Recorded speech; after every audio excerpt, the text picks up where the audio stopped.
Suraram software engineer హత్య కేసును ఛేదించిన పోలీసులు ప్రియుడే నిందితుడని తేల్చారు. 2 రోజుల కిందట రామచంద్రాపురంలో అదృశ్యమైన లావణ్య సురారంలో శవమై తేలింది.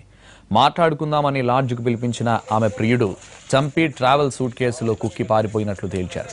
వివాహం చేసుకోవాలని లావణ్య పట్టుబట్టడంతో ఆమెను వదిలించుకునేందుకు లావణ్యను ఆమె ప్రియుడు చంపినట్లు గుర్తించారు.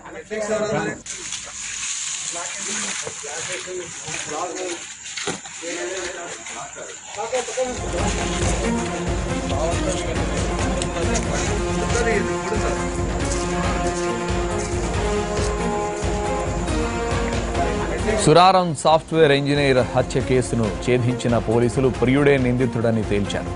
2 రోజుల కిందట రామచంద్రాపురంలో అదృశ్యమైన లావణ్య సురారంలో శవమై తేలింది. మాట్లాడుకుందామని లాడ్జ్కు పిలిపించిన ఆమె ప్రియుడు చంపి ట్రావెల్ సూట్ కేసులో కుక్కి పారిపోయినట్లు తేల్చారు. వివాహం చేసుకోవాలని లావణ్య పట్టుబట్టడంతో ఆమెను వదిలించుకునేందుకు లావణ్యను ఆమె ప్రియుడు చంపినట్లు గుర్తించారు.